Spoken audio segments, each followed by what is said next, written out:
All right, good morning and welcome to docket number 2401, or welcome back to docket number 240104. We're here today for an evidentiary hearing in phase 2. Let's begin by taking appearances, please. Attorney Vaughn. Good morning, Chairman Gillette. Commissioner Karen Brendan Vaughn from Keegan Werlin on behalf of the United Illuminating Company. Also appearing though not present is Daniel Benora. Thank you. Attorney Talbers Legal. Is it on now? Okay. Yes. James Talbert Slagle, representing the Office of Consumer Counsel. Thank you. Attorney Marshall. Thank you, Chairman. Good morning, Chairman and Commissioner. Ashley Marshall on behalf of the Department of Energy and Environmental Protection. Thank you. Thank you. If there are no other appearances, I'll ask if there are any administrative matters before we begin this morning. None from the company. All right, thank you. I'm not seeing anyone else. Okay, so Attorney Vaughn, if you could identify whether there are any witnesses who have not been sworn in the first phase, please. Absolutely. So with the exception of Ms. Van Luling, the panel members who are at the table and also who are in the audience were all previously sworn at the March 11th, 2024 evidentiary hearing, where they adopted their known and measurable filing and the other filings submitted to that date. So Ms. Van Luling is being presented based on certain questions raised at the March 11th hearing and is the only panel member who needs to be sworn in. Very good. Ms. Van Luling, welcome back. Please raise your right hand when you're ready. I swear to tell the truth, the whole truth, and nothing but the truth under pain and penalties of perjury. I do. Thank you. All right, Attorney Vaughn, if you want to proceed to adoption of any additional pre-filed materials, please. Absolutely. Thank you. So consistent with the approach that we took at the CNG and SCG hearings, as you can see, we're presenting sort of a main witness panel or a core group. We also have other witnesses available in the audience. I observed at the CL&P RAM hearing that there was a request made to have if possible, the cross-examiners identify the topics on which they may have questions. And if that could be done here, we could move the correct witnesses up in a timely manner, just because there's a cast of thousands supporting the RAM. So to the main panel members, would each of you please state your full names and positions for the record? Michael Pertel, Director, Regulatory. Jacob Hurwitz, Senior Director of Revenue Requirements. Jack Jessup, Director, Accounting. Mark Holka, Manager, Pricing. Thank you. And this question will go to Mr. Hurwitz, Mr. Clemente, and Mr. Sean Sullivan, all of whom were previously sworn. As part of your preparation for this docket, did you provide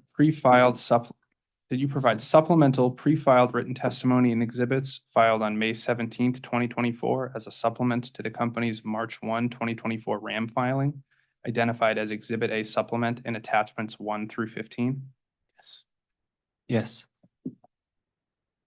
Mr. Sullivan, if you could just come up.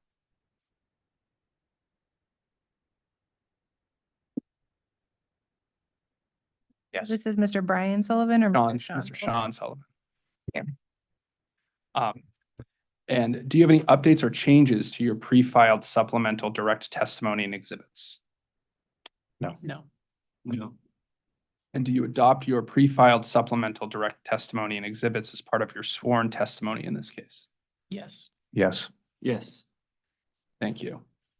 And this question will go to Mr. Clementi, Mr. Pertel, Mr. Jessup, Mr. Sullins, Mr. Stanley, Mr. Kolka, Mr. Sean Sullivan, Ms. Prescott, Mr. Whelan, Ms. Westbrook, Ms. Rosso, and Mr. Hurwitz.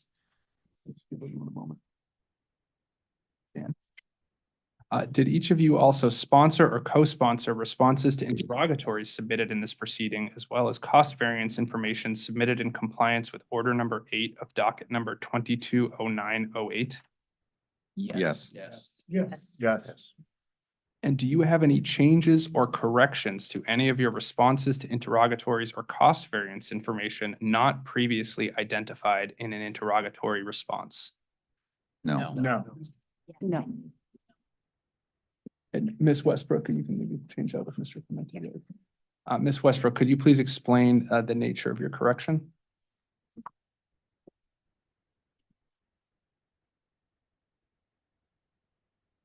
Thank you. Marissa Westbrook.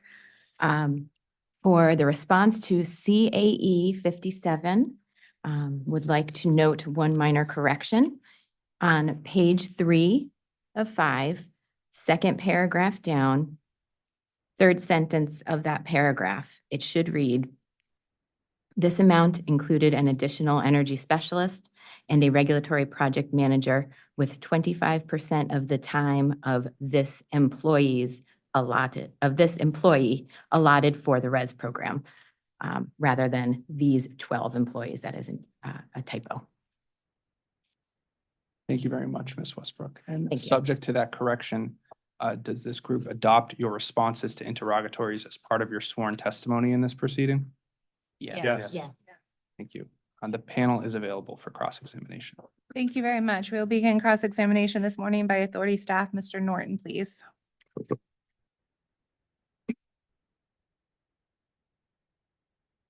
Morning. The topics I will be addressing, locational marginal prices, LMPs, the forecast associated with those, contract for differences. I have a few questions on that topic. Additionally, some questions surrounding the Plainfield Renewable Energy Facility plant outage. Additionally, some clarifying questions on the virtual net metering costs within the NBF MCC.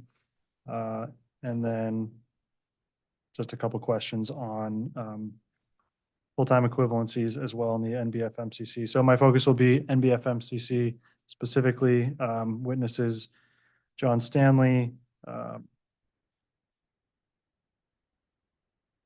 Mark Holka, Christy Prescott, Sean Sullivan, Rob Whelan, and Marissa Westbrook are the witnesses I'll be addressing. So to begin, starting with the company's interrogatory response to CAE 43, specifically attachment 1. I'll give you a second to pull that up. And for my first question, is it true that the generation figures being used in Excel row 20 are actual megawatt generation amounts for all PPAs in 2023?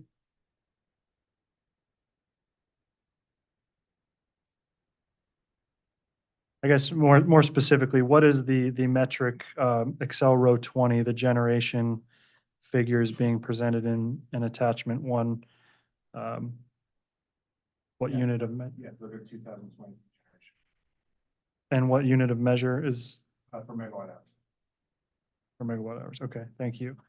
And the 2023 cost shown in attachment 1 of $99.649 million roughly on Excel row 24 is representative of the total costs incurred in 2023 for all PPAs within the NBF MCC? Correct. Okay. So assuming the May 17th, 2024 LMP forecasts were to materialize that the company provided, effectively what this analysis is indicating is that there is a potential $16.366 million of additional revenue across all PPAs when compared to our 2023 proxy actuals? That's correct. Okay. Thank you.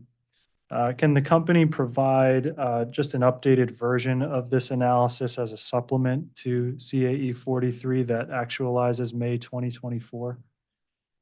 And we have that number now. Okay. Changes is very minor.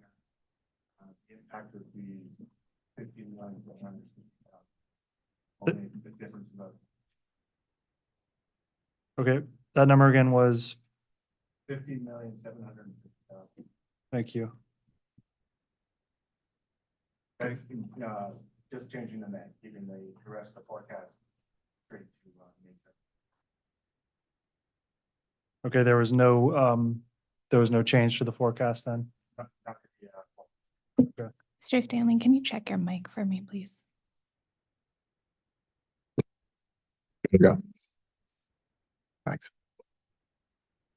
Okay, moving on to interrogatory response CAE 46, also for you, Mr. Stanley. I believe you sponsored this. And the company's response, it sounds like there are 4 different components to the roughly $4 million or $4.07 million increase to the contract for differences line item. So my first question, the company stated in the response that Eversource currently has 6 contracts for differences that UI shares 20% of the cost. Is that correct? That is. Does the company expect any changes to that number on a going forward basis? Not currently. And can the company comment on what factors would potentially impact the fluctuation of forward capacity auctions clearing prices into the future? What would influence the clearing price? Yes. It would just be a combination of what generation assets were being offered at the time and what clearing prices they were offering at. So that's it. So based upon record evidence provided by the Connecticut Light and Power Company and their current ramp proceeding, it seems like the forward capacity auctions clearing prices are expected to increase over the next 2 to 3 years. Does UI agree with that expected trend? And I guess I'll stop there initially. Does UI agree with that? Yes. And is it expected that UI's net costs for all contracts for differences would decrease as a result of the clearing price increasing into the future, assuming all else equal? That's correct. Would the company be able to provide, strike that. In regards to the explanation provided by the company on the roughly $4.07 million increase to the contract for differences line items, can the company expand further on the company's response that says that there was an increase of the revenue requirement in the amount of $1.655 million? What I'm trying to understand is how that revenue requirement is set and the process followed that would cause fluctuations to such revenue requirement. Sure. As mentioned before, UI has a 20% cost share agreement with Eversource. The main driver of that one was the PSEG, the formerly known PSEG GB2 plant. We are invoiced by Eversource every month, and we would check the monthly fixed cost number that came across the invoice against the docket that is mentioned on the invoice. And those invoices would, just trying to understand the process for setting a revenue requirement on these type of contracts. Would it be similar in the sense of how we do things from a RAM perspective, where you would be looking at the prior year invoices to set that revenue requirement, or am I missing something? The revenue requirement is set in a separate hearing, and then set by Pura, and then that number is paid out in 12 installments over the year. Okay, thank you.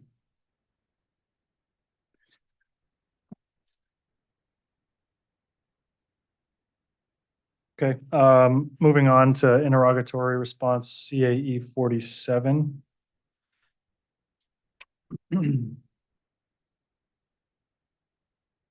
My initial question, is the company able to determine how much revenue in 2023 was lost due to the Plainfield Renewable Energy Facility plant outage in 2023?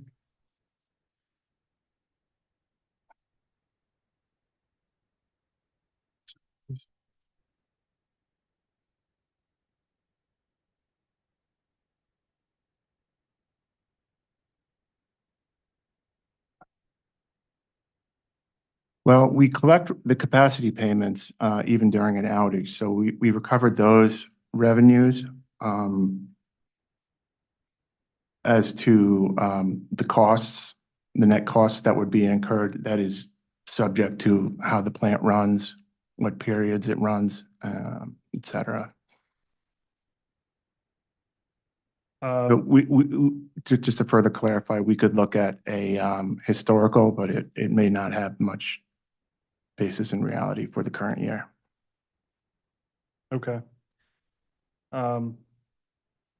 Is there any other than the capacity credits, is there any other,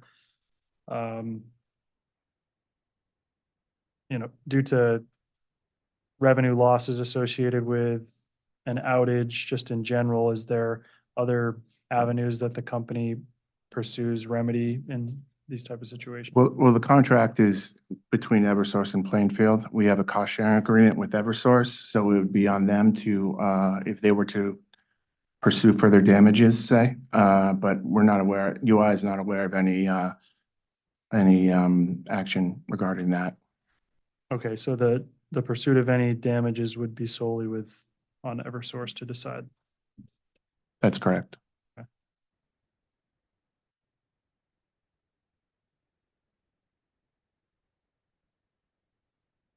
If there was cost remedies, say at Eversource's level, and that were to flow down, would that go back into the NBFMC as a credit to incurred costs, or how would that? That's get correct, returned? as a credit. Okay. Gotcha, thank you. Were there any other projects within all of the cost components held within the NBFMCC with plant outages in 2023? Yes, the Millstone plant had several unplanned outages. And that's the only other project or plant within the NBFMCC? Yes. Okay, thank you. And just as I guess a final follow-up to that, any pursuit of other types of remedy outside of the typical capacity credits would all happen at Eversource's level for Millstone as well? No, UI has a 20% of it's actually 10% of the total output at the Millstone plant. So we have the contract, but there is no contractual provision for covering damages during outages. The planned outages are built into the contract. Understood. Thank you. Moving on then, to interrogatory response CAE 50. Mr. Kolka sponsored this one. In the company's response to interrogatory CAE 50, it notes that the virtual net metering costs attributable to the increases in the standard are attributable to the increases in standard service rates during 2023. Is that right? The amount of 914,412. The amount of 914,412. Okay. Since the standard service supply rate is expected to decrease on July 1st, 2024, is it expected that there would be a subsequent decrease in the virtual net metering costs in 2024 if we're comparing to 2023? Yes. Okay. Understood. Thank you. My final questions are really a couple questions here, is really just on Interrogatory response CAE 58, few different witnesses that supported this response. And my question, really pretty simple, just want confirmation for the record that the actual 2023 costs, and I can wait a minute if it's coming up.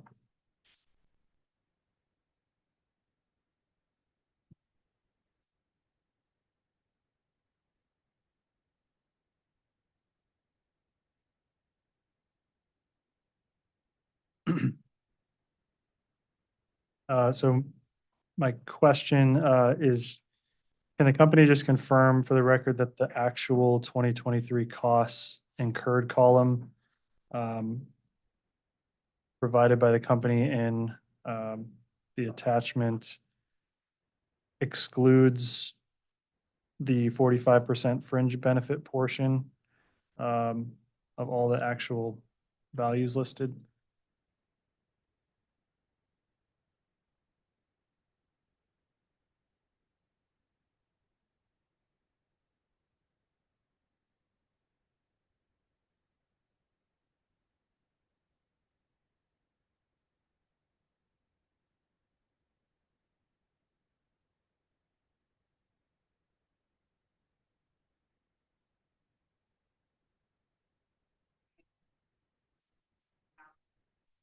Thank you. Is the mic working now? Thank you. We're just looking at the response right now. Mr. Norton, are you referring to specifically the note in the column, which we have as column E for manager programs and projects of energy storage program, where it says salary per SAP payroll without 45% benefit? Yes, I am. So that specific line item indicates it is excluding that 45% I had mentioned, but my question, I guess, is for all the others, whether that's the case or. We can state that yes, for all of those listed, if it doesn't have the caveat without the 45% benefit, then it has it included. Included. Okay. Yes. So then we would effectively,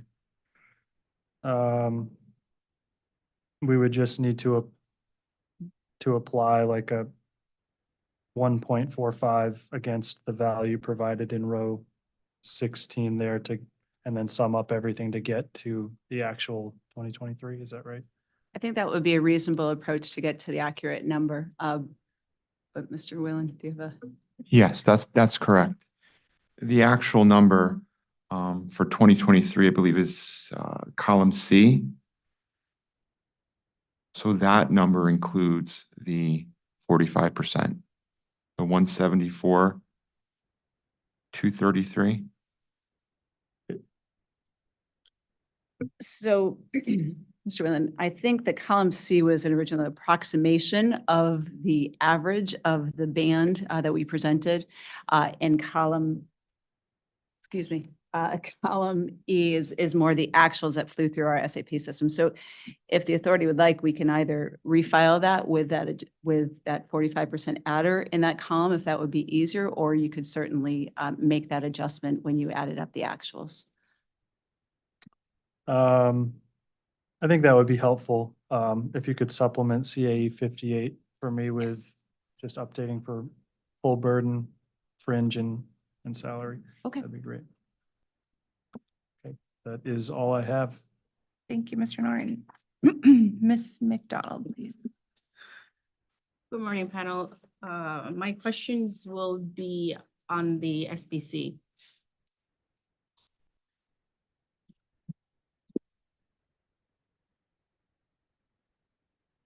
Thank you, Ms. McDonald. We'll just shift the witness panel a little bit.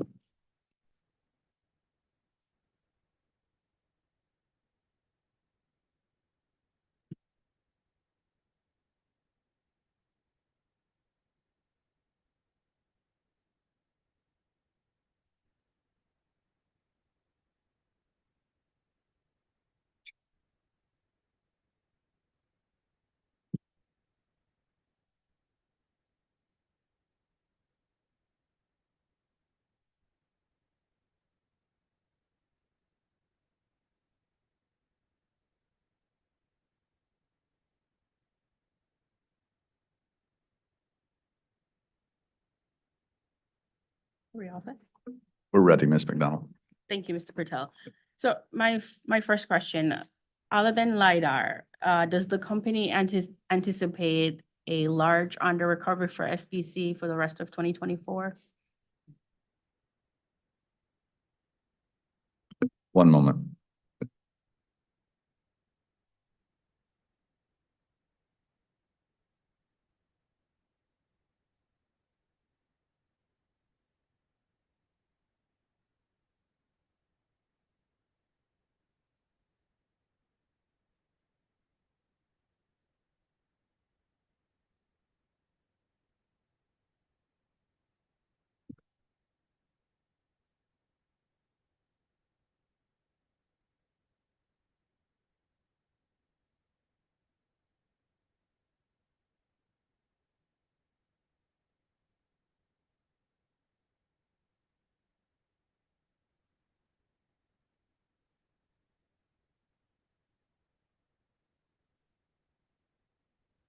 Ms. McDonald, with the exception of uncollectibles, which are extremely hard to predict, and there's a lot of uncertainty, we don't expect the other line items in the SBC outside of LiDAR to increase significantly over what the proxy was for the filing. All right, thank you, Mr. Patel. Based on that response, since the moratorium ended, has the company observed any notable shifts in the accounts receivable charge-offs?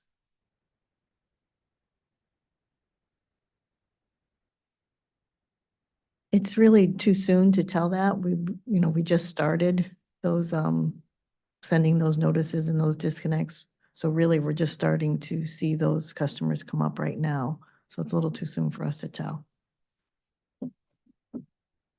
Would it be fair then to say the company could observe the trends in the next 3 to 4 months? Yes.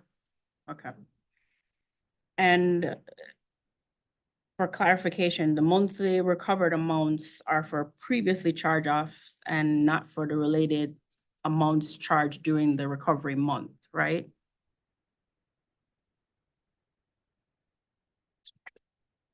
Did I need to say that again?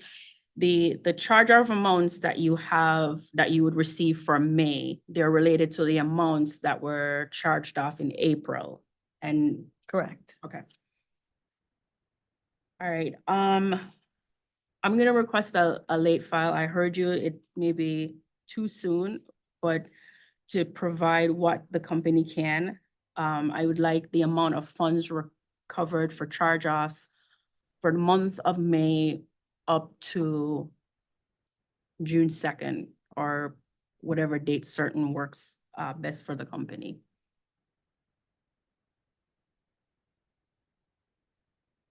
So for the month of May and the month of. Starting for the month of May. Okay, thank you. That is late file exhibit number 1.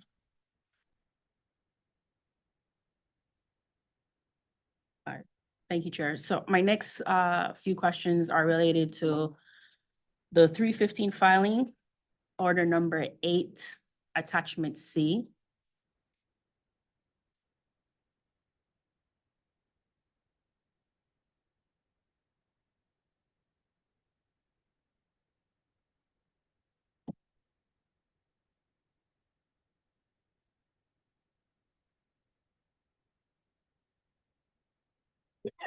Bless you. Oh, There? Might need one more moment.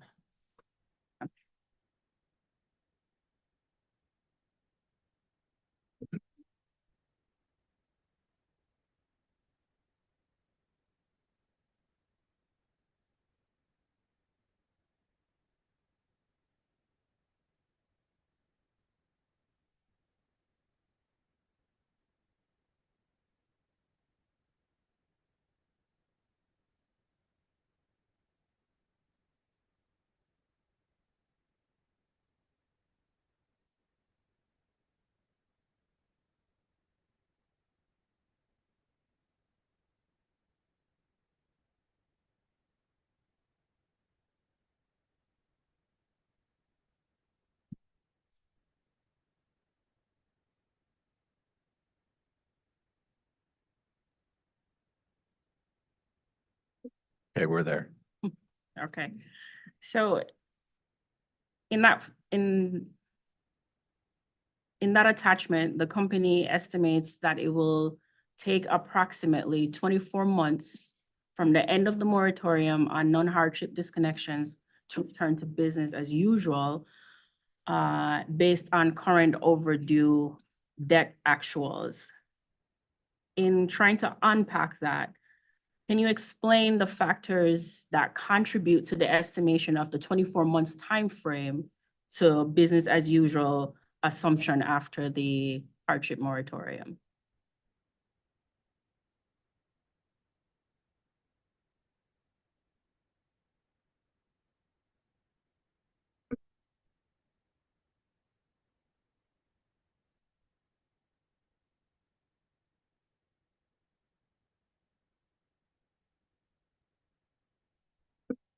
Ms. McDonald, given it was unprecedented times, that was our best guesstimate at the time.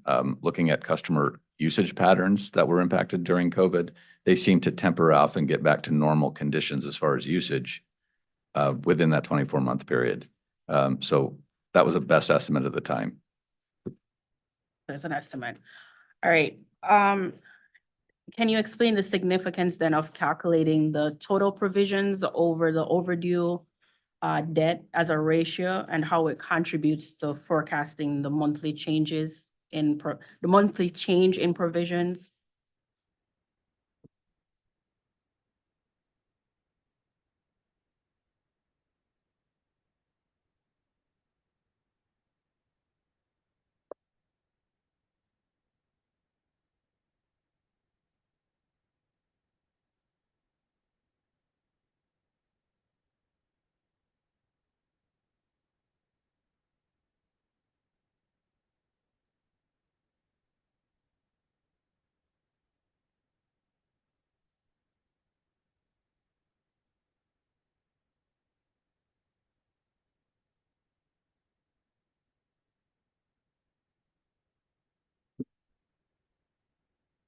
Ms. McDonald, yeah, that was an attempt to estimate what the ratio is of all our customers compared to the amount of customers that were not going to be paying their bills, right? We were hung up on the word provisions that we had used in the response, but yeah. So was I. So can you repeat your response? It's based on, So monthly change in provisions essentially means total sales, right? Let's look at it Okay. that way. And then there was a ratio of write-offs to total sales. So we just get it. We're just expressing it as a percent of total sales that we would expect write-offs to increase in relation to total sales increasing or decreasing, whatever the forecast would be. oh, okay. Thank you, Mr. Patel. And that's the same methodology that was used in attachment D to forecast for 2023?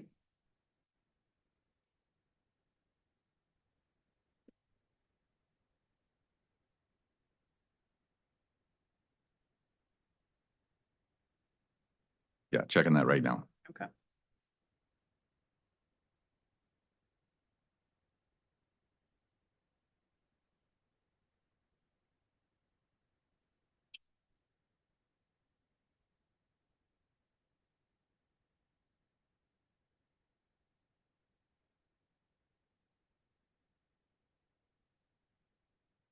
Yes. Okay. Thank you. And so considering the actuals, according to my notes, subject to check is 22.316 million applied for forecasting in 2023 versus the 15.22 million. Should this methodology be enhanced to minimize that substantial variance between actual and forecast? Could you please rephrase that, Ms. McDonald? The actuals, The 22 million. the 22 million compared to the 15 million that was forecasted in 2023. Should the company improve this methodology to minimize substantial variances between actual figures and forecasting? Yes, yeah, that ratio should be updated with the latest actual data. Has the company done so yet?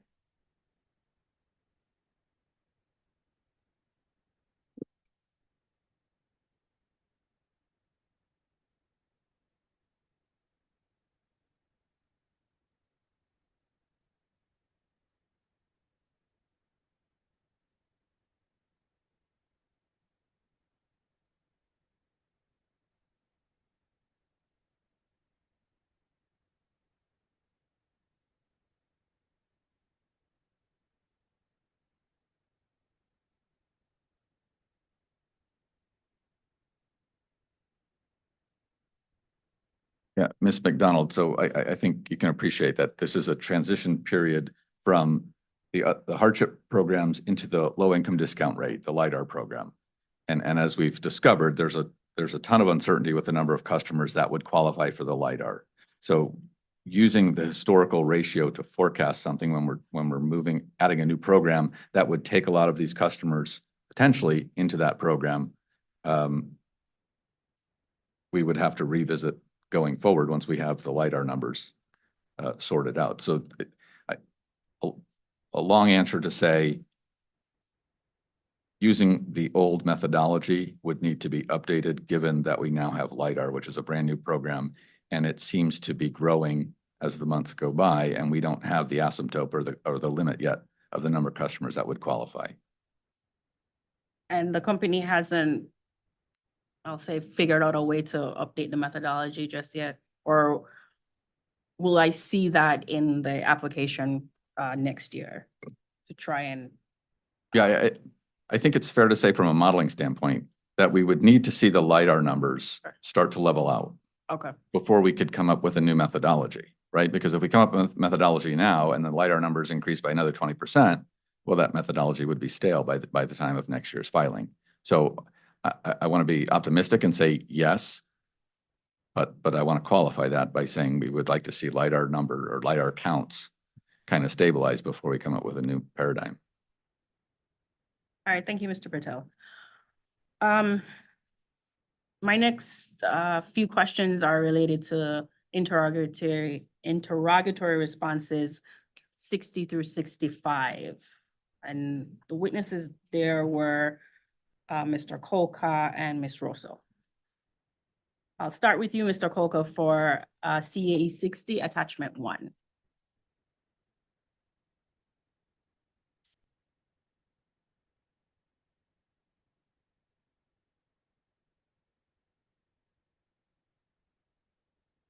Okay.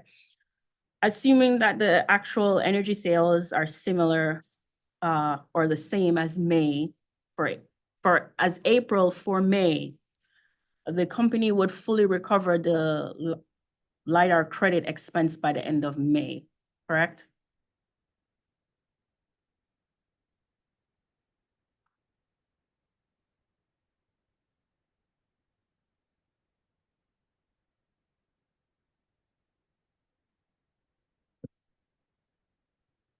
Yes, that should be fully recovered. The 148,000 or so should be fully recovered. By the end of May. Yes. All right. So how will the company allocate that surplus beyond the 148? Well, it all goes into the revenue requirement, each line item. We're not segregating line items out. So the rate then will recover revenues to cover other expenses. So this component was included at that amount as part of the revenue requirement. Now, that rate was set to end on April 30th, but it got pushed out to 2 months to the end of June. So that will show up as just additional revenue recovered that will be brought either reducing other balances, because remember, each of these balances are just added up to a total balance. We're not collecting rate components by item. It's just in total. So it's just going to get, it's going to end up being in a change of the total balance, either over or under recovered. It's just a single component. So there's no give back on this. It just goes to recovering some other expense. All right, thank you, Mr. Colca. In short, you're saying then, in your in the company's application next year, we will see this amount either as part of the total under recovery or over recovery of SBC. Correct. All right, thank you. Ms. Rosso, CAE 61, please. Thank you, Mr. Colca. My apologies there.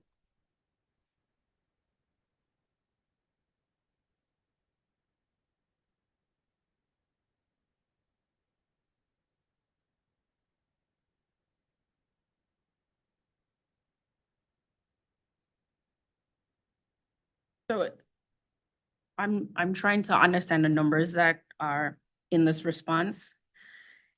In the table, it suggests that the customers with the hardship designation of, as of November last year to April of this year, are enrolled in LiDAR.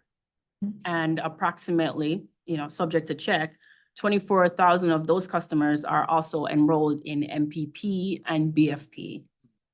Is that correct? Correct. Okay. So the number of customers reported for MPP and BFP are also included in that 47,917? Or is this in addition to the? No, they're included. They're included? Yes. All right. So in compliance filing for order number 5, which the company submitted yesterday, can you explain why the total number of LiDAR enrolled customers do not match the month of April in the compliance filing? Because now we have additional customers have been enrolled. For month of April? Right. Because this was as of April 1. So now we have all of April and now, of course, all of May. But in your compliance filing, hold on, let me pull that up.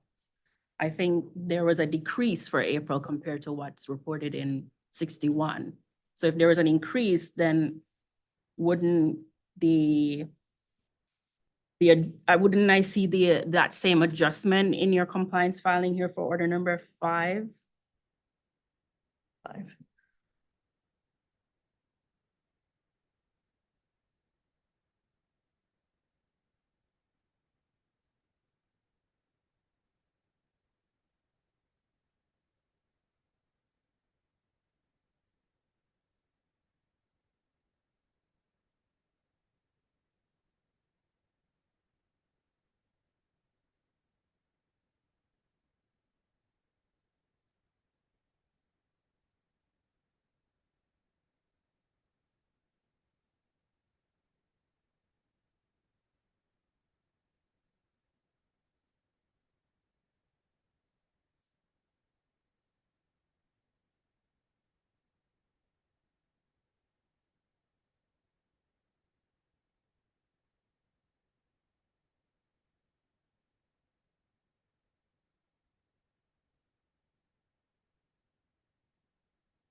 If it's helpful, I am looking at the column for total enrollments in your compliance filing. And for April, I'm seeing a total of 39,966. We'll have to check those numbers. Which numbers, in the compliance filing or the interrogatory response? I would say in the compliance filing. Okay. So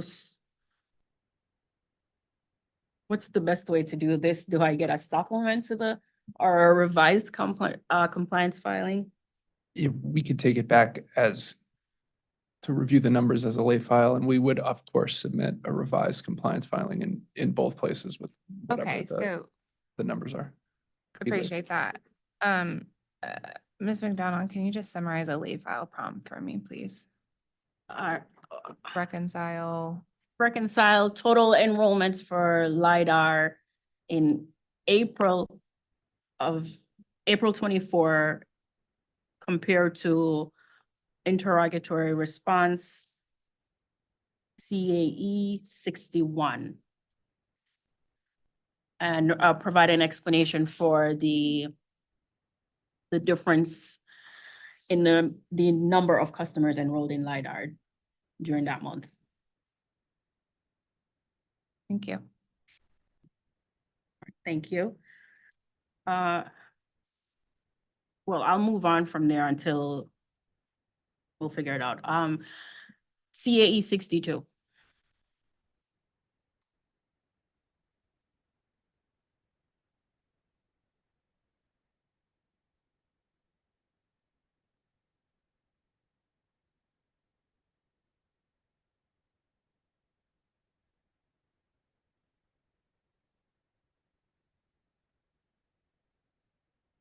Ms. Rosso, that's you, and Just waiting for it to come up.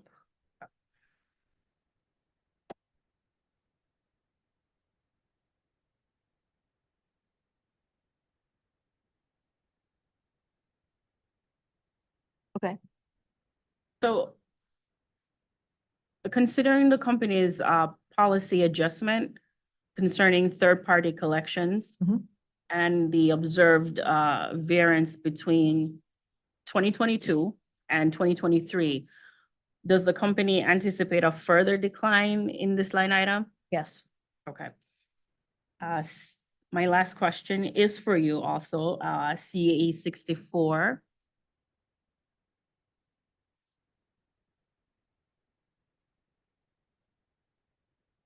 And I just want to do a quick comparison between the energy assistance programs.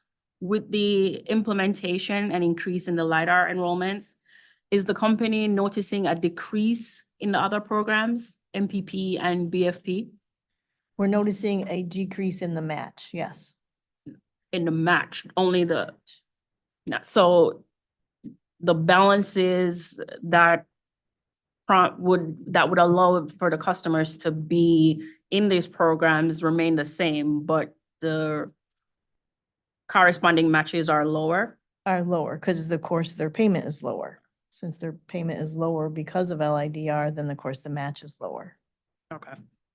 So then the company anticipates these line items will have a decline compared to 2023. Correct. Yes, that's what we were seeing, and that's what we were expecting. All right, thank you, Ms. Russell. That's all I have, panel. Thank you, Chair. That's all I have. Thank you. Mr. White, please.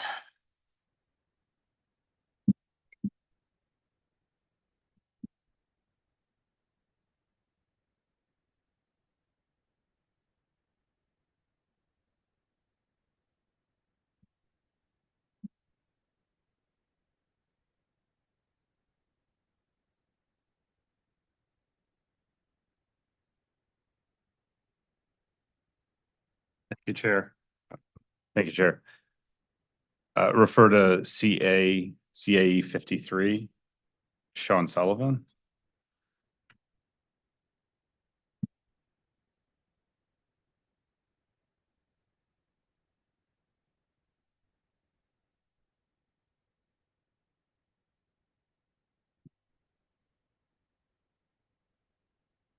For 2023, has the the company stated the company will include the program administrator's costs for recovery in future rate adjustment mechanism filings. For 2023, so my question for 2023, has the company requested recovery of these costs? For the program administrator, we have not. Okay. For 2024, has the company included these costs in known and measurable? We have not. Okay, thank you. That's it for me. Thank you. Okay, that concludes cross from authority staff. We're going to begin cross-examination from the Office of Consumer Counsel, please.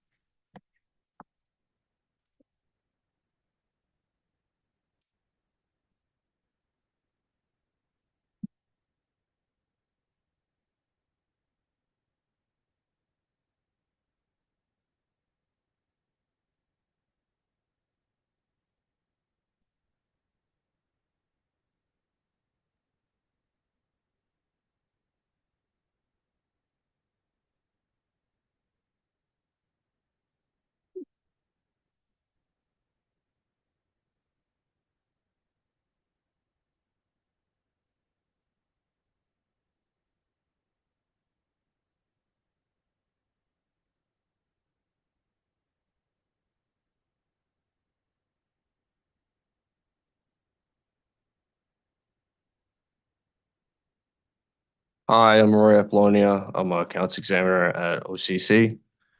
So I'm going to first start with, I believe, just the main panel. This is going to refer to a filing on March 1st. So it's going to be March 1st, Exhibit I, RDM, tab B, page 2, line 42.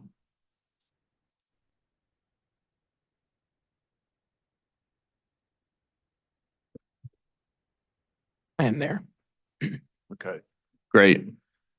Why is the revenue item electric rev decoupling mechanism RDM annual being excluded from decoupling? Uh, because including it would defeat the purpose of decoupling. The intention of this filing is to seek recovery of the RDM, and this is the including this line item in our RDM calculation would almost defeat the purpose of the RDM. This is the RDM deferral and amortization on our books. Okay, thank you. So moving forward, I'm gonna go to Exhibit I, F. Is gonna be on line 7. So same exhibit, just on the F. There. Okay, how did the company determine the pre-tax return percentage of 8.39%? It's the pre-tax return that was established in docket number 220808 by this authority. Okay, great. So I'm gonna move forward to line 8, same exhibit.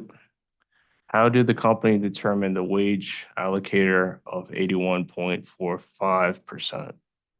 There's a formula for this calculation. In short, it reflects our books and records for 2023. Okay. So let's go to, now this is gonna go to the May 1 compliance filing. So it's gonna be Order 2, Exhibit F, updated MBFMCC. Tab, Exhibit F, page 1, line 7.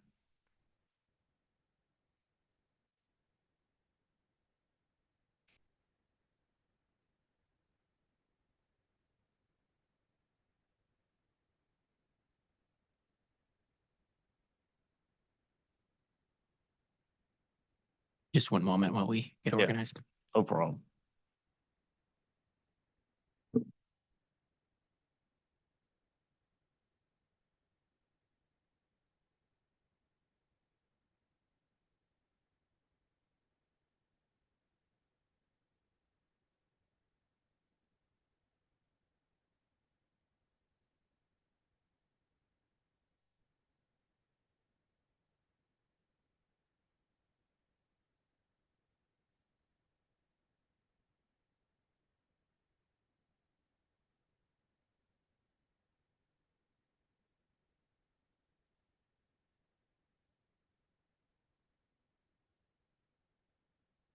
Thank you for the patience. We're there now.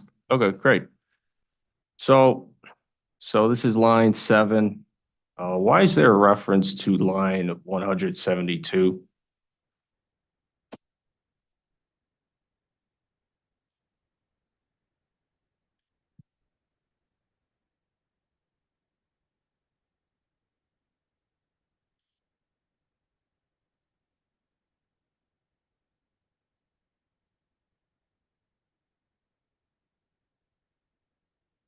It appears to just be a typographical error. Okay, what's the correct reference?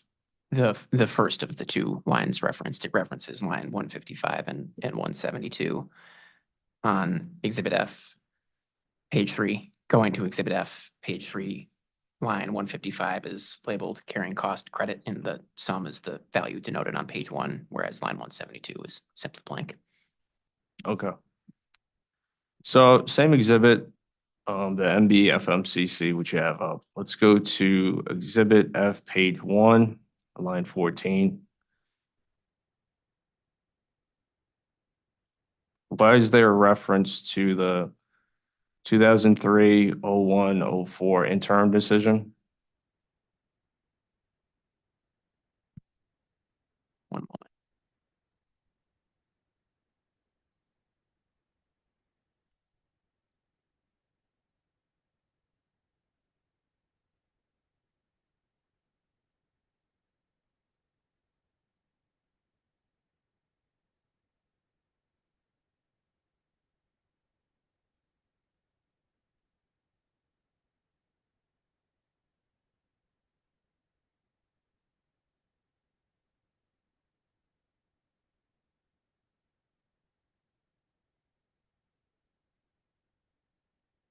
It appears the reference to docket number 230104's interim decision should instead reference docket 240104's interim decision. The reference to page 9, table 3, and the figure of 6 million and change appears there. Okay. So we move down one line to line 15, and I see the same reference to 2301-04 interim decision. Is that also a mistake?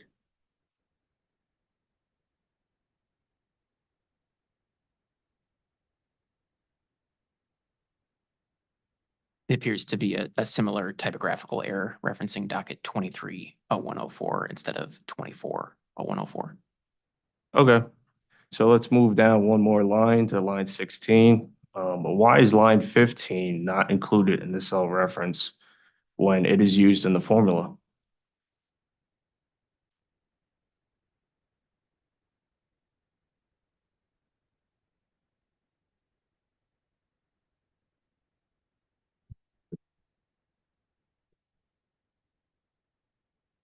Yeah, that's also a typographical area. So this historical schedule didn't have two separate line items from interim decision, right? So we added it in the formula just to break out both of the pieces from table 9. But the sum is correct. It's just a typographical. It needs to be added in the comment section or the reference section. Okay, thank you for that. So let's just move down to line 17, one more line. Has Exhibit K been included in this proceeding?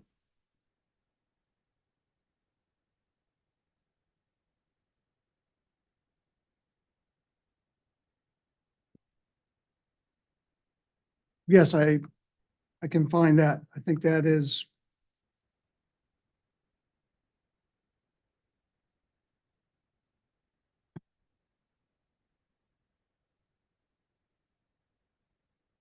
Yeah, that is included in Exhibit C. And Exhibit C contains Exhibits K, L, M, N, O, P, Q, R, S, T, U, and V as well. Okay, thank you for that. So I'm gonna move on. I'm gonna have some similar questions related to the SBC. So let's go to the same filing, but order 4. Sorry, Mr. Apollonia, would you just give us a minute to get our SBC witness up here in case we need her? Okay, no problem. Take your time.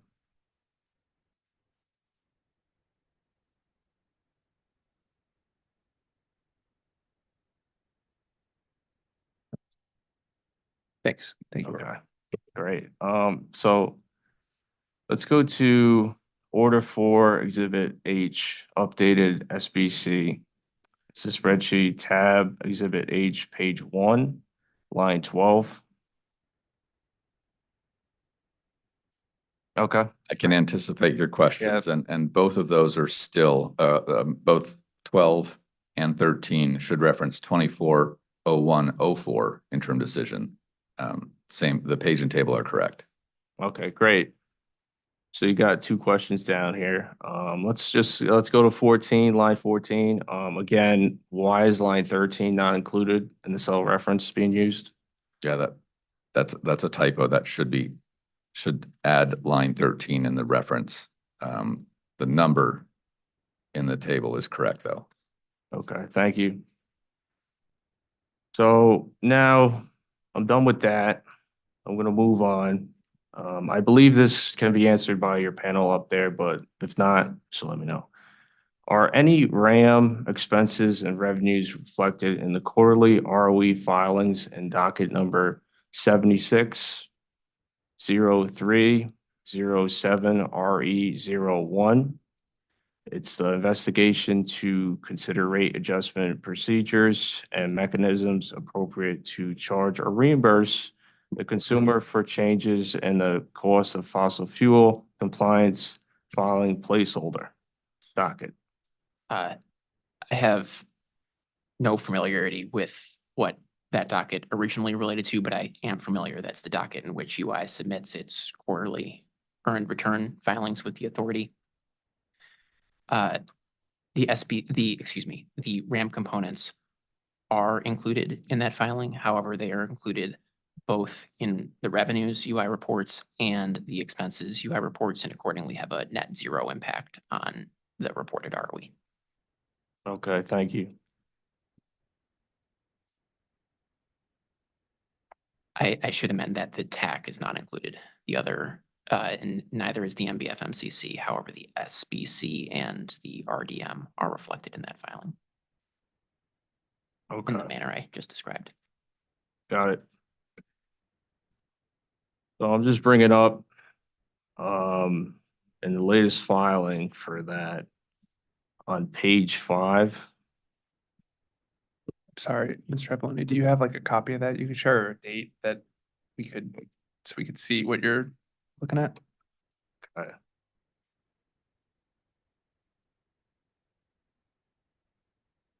So this, you guys submitted this on March 7th, 2024. And docket number 760307 RE or RE01. You just bear with me. I think I can get a copy of that filing.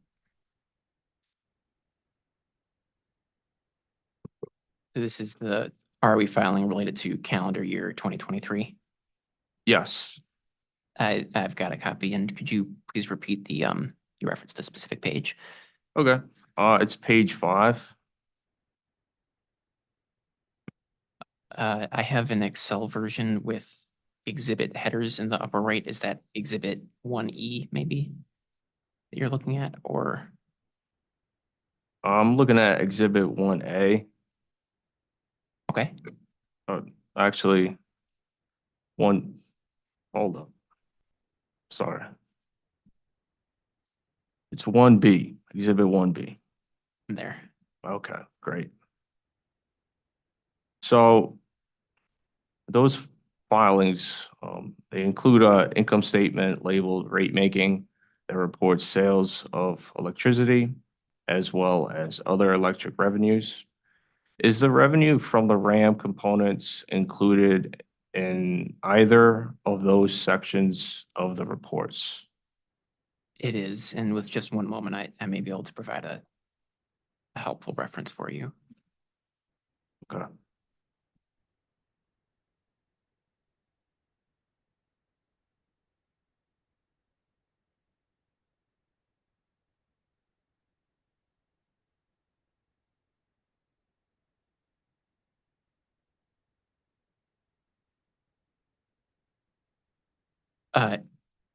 It is, and earlier in this cross-examination, you pointed me to Exhibit I and a couple subpages. I'm looking now at Exhibit ID, which provides a reconciliation of the sales of electricity revenues in this ROE report to what we use for purposes of the RDM. And that reconciliation identifies the exact amount of non-distribution rate mechanism revenue reflected in that ROE filing. Okay, thank you for that. Just moving forward, I also see operation and maintenance expenses. Do the costs included pursuant to any of the RAM elements get reflected in that line item?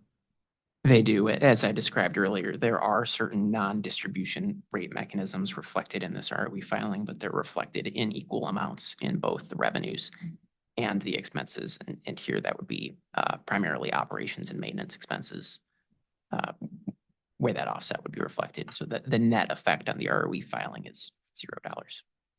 Okay, thank you for that. Let's just have some more questions with this. Please bear with me. When there is a under recovery in the given RAM line item in a given year, is that under collection accounted for within the operation and maintenance expense portion of those quarterly filings? I would have to brush up on my recollection of exactly where this is reflected, but conceptually, when there is an over or under recovery, we'll establish a deferral, which neutralizes the effect of that over or under recovery for our customers. Subject to check, I think that deferral would be reflected in other electric revenues, not. It's been confirmed, it's reflected in other electric revenues. All right, thank you. I'll Thank you. stop there. I gotcha. So just one more question on this topic. When the company has an over or under collection in its distribution revenues, is the pre-decoupling result reflected in the sales of electricity or other electric revenues sections in those filings? Could you please repeat your question? Okay. When the company has an over or under collection in its distribution revenues, is the pre-decoupling result reflected in the sales of electricity or other electric revenue sections of those filings? I'll answer that question in three pieces. First, if from an expense perspective, the base distribution rates established by the authority are insufficient to cover UI's costs, that will have an effect on UI's earned return. And you can see that in this very filing, actually, UI's earned return using its authorized equity ratio as of this trailing 12-month period was 4.31% less than its average cost of debt. Its earned return using its actual equity ratio was 4.35%, still less than its actual cost of debt, and that's due to the expense misalignment I just mentioned. I think it sounds like your question is focused on the revenue side of things. From a revenue perspective, the revenues the company collects from customers before consideration of an RDM deferral would be reflected in this sales of electricity section, the first 5 lines of numbers on Exhibit 1B, with the associated RDM deferrals reflected in other electric revenues. Okay, thank you for that answer. So I'm just going to continue with the SBC.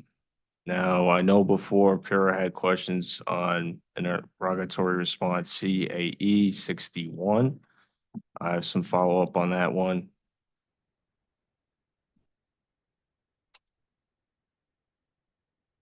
So just for confirmation, this response provides the number of hardship designated customers as of April 1, 2024. Looks like the number as of the date was 47,917. Am I accurate there? Correct. All right, thank you.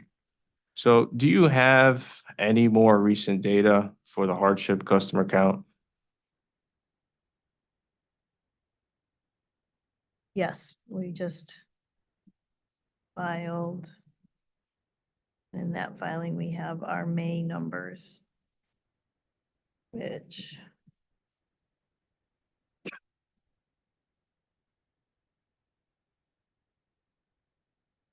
around 54,000 approximately, just, oh no, 56,128. Okay, thank you. All right, so that number that you just provided, does it represent financial hardship, medical hardship, or both? It's all customers that are hardship. So it's all of them. It's financial hardship and medical? If they are financial hardship, yes. Okay. Do you know the number of medical hardship customers who are also classified as financial hardship?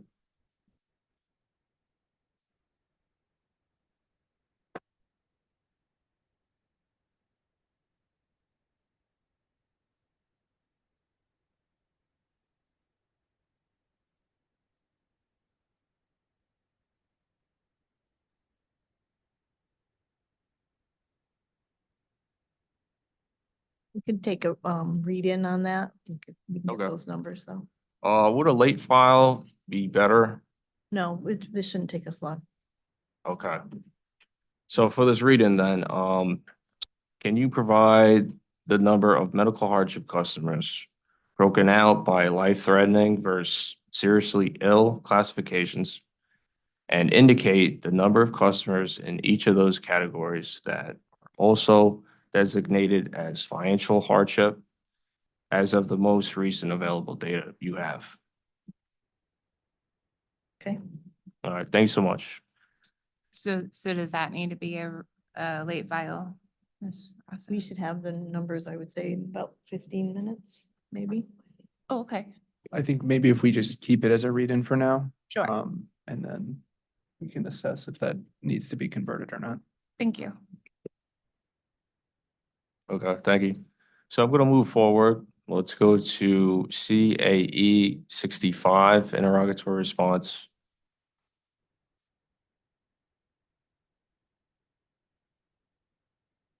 All right,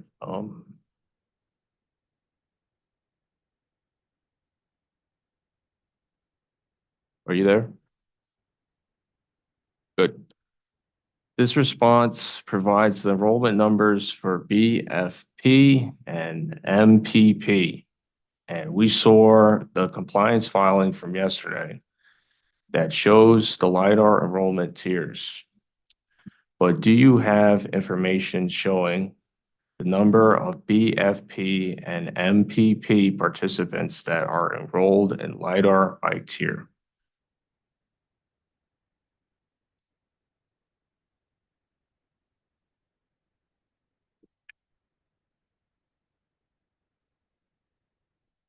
That is something that we can get. It's not something that we just have.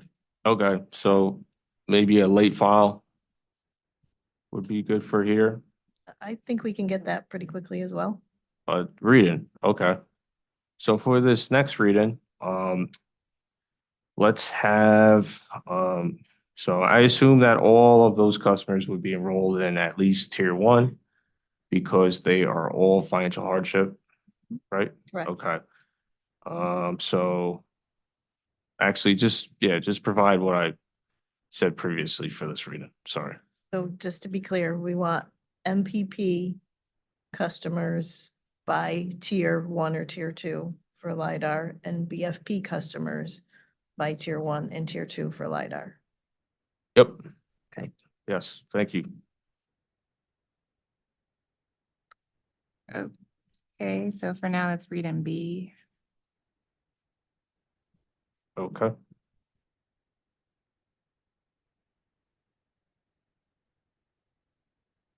So I'm gonna go back to the March 1 Exhibit H SBC spreadsheet. It's gonna be page 3, Excel row 10.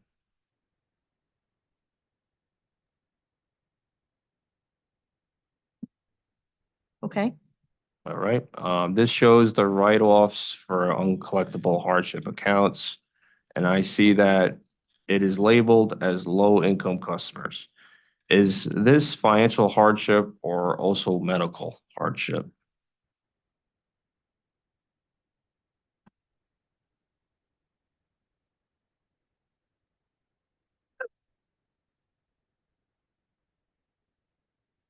That is both. Thank you.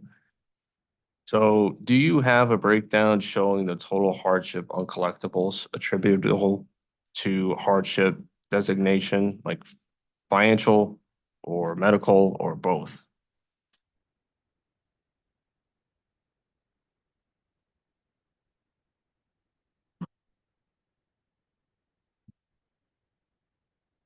So you're asking if this could be broken down between hardship customers and if they are medical or not medical? Yeah, That one I'm not sure about because when an account finals, once it has completely gone through the whole final stages, the designations fall off. So I'm not sure that we could do that. Okay, yeah, the OCC team, we have what could be a late file here. So we're interested in if you could produce a breakdown of accounts within this hardship uncollectibles expense, showing the balance tiers, like the number of customers with balances between $0 to $2,000, $2,000 to $5,000, $5,000 to $10,000, and then greater than $10,000. And could that show the distinction between medical and financial hardship?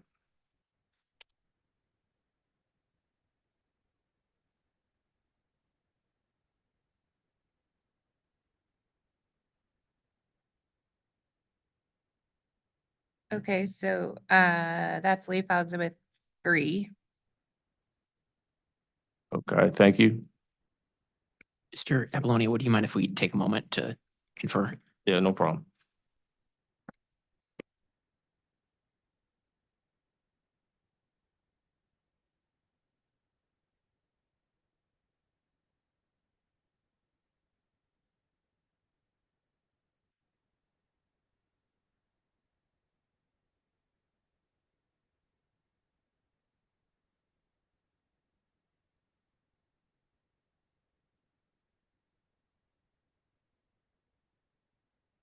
I think subject to what the witnesses conferred about, and subject to what Ms. Rosso just testified to as far as the availability of the designations, once they enter the uncollectible state, the company will review its records and provide the detail that we can to be responsive to your request. Okay, thank you. So moving forward, so I have a general question on hardship uncollectibles. Another question. So after an account is written off and the balance is recovered through the uncollectible expense via the SBC, if the customer eventually pays the balance back, where does the company apply the revenue? It offsets this uncollectible. Okay. So this offset to the uncollectible, is it a write-off in Exhibit H of the next year's RAM filing?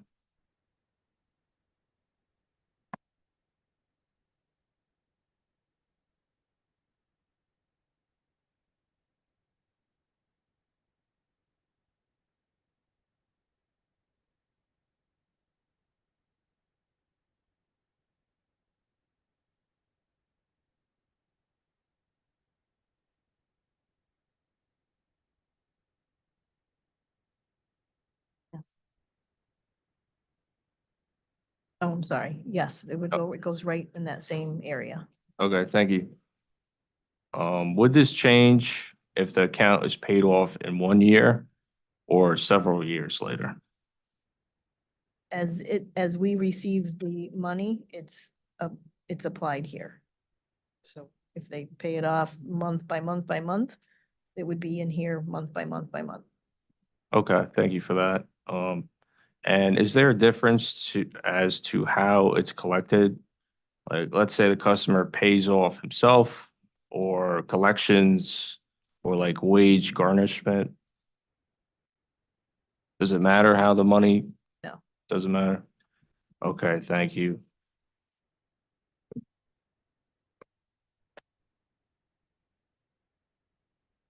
Oh, okay, so Tom Wheel has one question. Hi, good morning, afternoon. Tom Wheel, the Office of Consumer Counsel. Sorry for jumping in. I just wanted to ask some follow-up questions just to make sure that we have the right understanding of the late file we requested.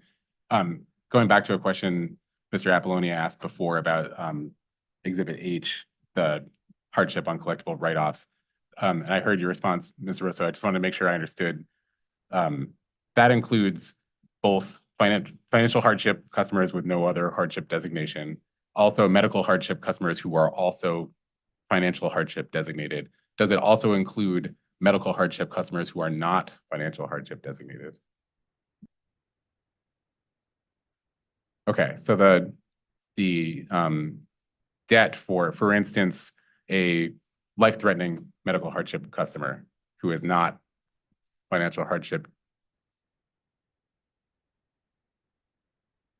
Okay, that's what I thought. So to clarify the late file, that's what we're looking for, is a breakdown of, we don't necessarily, well, we'd love as much information as we can get, but what we're specifically looking for is the proportion of that expense that's attributable to customers who are medical hardship designated, but not financial hardship designated. If that's with the understanding, as we heard from Attorney Vaughn, that to the extent the company can provide that data. But that's just for clarification, that's what we're looking for within that late file. We can try to do that, but I'm pretty sure that we do not maintain that breakdown. Yeah, and probably because medical hardship is a protection for a customer with active service, right? And once it's in the uncollectibles and written off, then as Ms. Rosso had described, those labels or those protections would drop off because there's no need, there's no an active service anymore. But we will provide whatever we have available. Attorney Will. Thank you. And sorry, one follow-up question. Does the company track that data for outstanding, for just aging balances or arrearages in general before they're written off? Have any data showing the designation, the hardship designation attributable, the amount of arrearage attributable to hardship designation in the way that I just asked? If it's still an active account, we have the breakdown of those accounts and what those arrearage balances are. Could you possibly include that in the late file? It's particularly if the company is not able to track to identify the information for the write-offs, So arrearage balances as of what date? the most recent.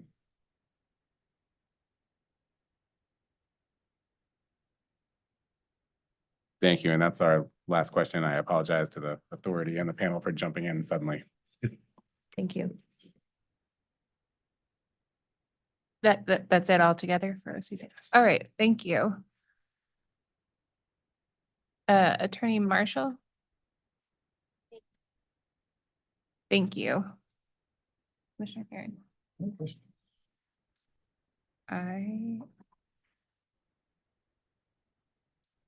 I also do not have any questions. Attorney Vaughn, do you need a moment to consider redirect? Yes, would it make sense? Are we still working on the read-ins? Okay, all right, yeah, just a moment and we'll come on back. Okay, if we can get the read-ins during the break, then let's talk about transitioning them to late files. Thanks.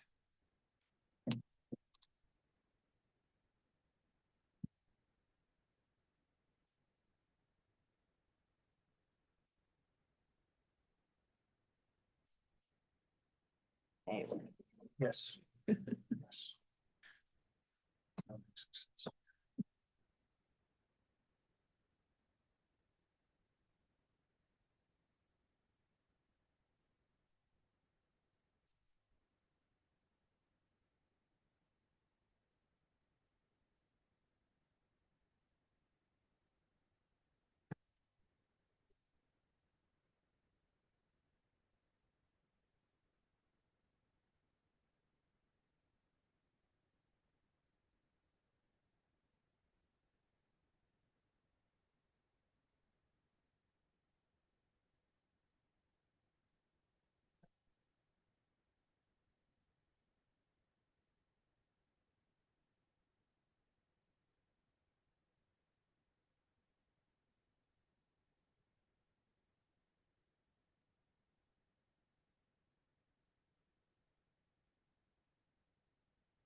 Hmm.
Attorney Bond?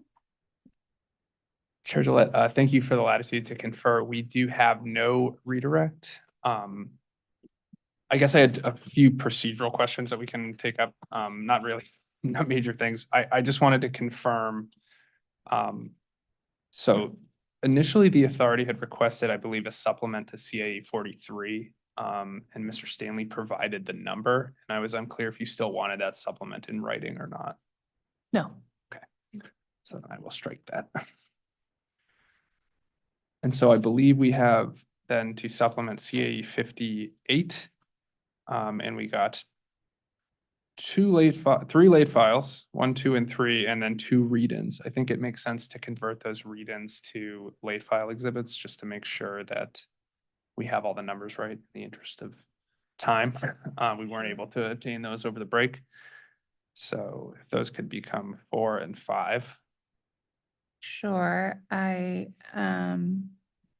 might need OCC's help. I think I took better notes on read and B than I did A. I have read and B as provide the number of MPP customers by tier, by LiDAR tier, and BFP customers by LiDAR tier, which would be LFE number 5. I must confess for read in A, I don't have as good a notes. It was For medical read- hardship customers. I have provide the number of medical hardship customers broken out by life-threatening and seriously ill designations, and then within that, the number that are also hardship customers. If that is consistent with OCC's request. Yes, I just add the word financial to the left before the word hardship at the end, just to be clear. That's what we're looking Oh, for, yeah. is the number of that breakdown, the division of medical hardship as between the 2 medical hardship classifications, and then among those, between those 2 tiers, which are also classified as financial hardship. Thank you. So that's leave file exhibit 4. And then on the timing of late files, I understand they're currently due on Friday. If it'd be possible to, given some of the data that the company has to pull specifically on LFE 3, to file those on Monday, or that on Monday, that would be Yes. terrific. Thank you.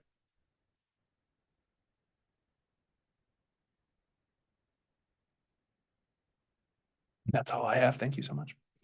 Yes, the early, if you can file them on a rolling basis as they become. Absolutely. We'll do our best to make filings by Friday. But if Monday is allowable, then that would be terrific to just give us a little bit extra time if we need Sure. it. So we will endeavor to file those timely, endeavor to file those by Friday, but appreciate the latitude to file on Monday. Thank you.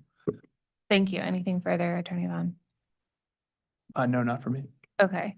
And anything further from any other party or intervener? No. Okay, thank you. Then we will see everyone back presumably for a late file hearing on June 12th at 11 a.m. unless it's deemed not necessary. All right, thank you. Thank you very much.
I'm up in the. Oh, right. I think I knew that, Michael. Yeah.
Yeah, okay, good. I'll see you online. I'm virtually.